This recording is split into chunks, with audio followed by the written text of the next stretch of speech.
Assalamualaikum Sobat Dakwah. Di video kali ini saya akan menjelaskan 6 amalan sunnah yang dilakukan sebelum sholat Idul Adha. Oke, kita langsung saja mulai.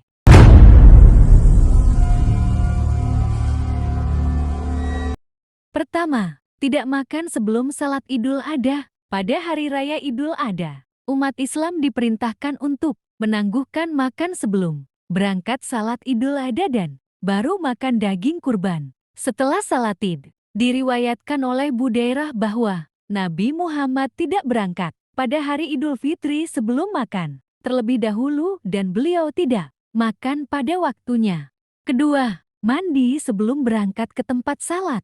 Sebelum melakukan salat Idul Adha, disunahkan untuk mandi terlebih dahulu, sebagaimana disebutkan dalam riwayat Ibnu Majah, bahwasanya Nabi SAW mandi pada hari Idul Fitri dan Idul Adha. Ketiga, memakai pakaian terbaik dan wewangian.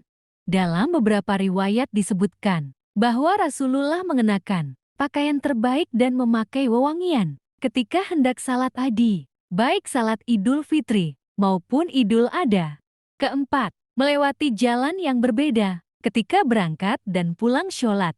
Mayoritas ulama berpendapat bahwa disunahkan untuk melewati jalan yang berbeda ketika berangkat dan pulang dari salat Id. Pendapat ini merujuk pada salah satu hadits yang diriwayatkan oleh Abu Hurairah apabila Nabi Muhammad SAW pergi sholat Id hari raya. Ketika pulang, beliau menempuh jalan yang berlainan dengan jalan yang beliau lalui ketika pergi. Hadits Ibnu Majah. Namun demikian, apabila melewati jalan yang sama tetap diperbolehkan. Kelima, memperbanyak takbir ketika keluar dari rumah menuju tempat sholat Id. Takbir di hari tasyrik tidak terbatas pada waktu-waktu khusus, tetapi berlaku pada semua waktu dari hari-hari tersebut. Diriwayatkan dalam Bukhari, Umar bertakbir dalam khutbahnya di Mina lalu didengar oleh orang-orang yang berada di masjid dan mereka pun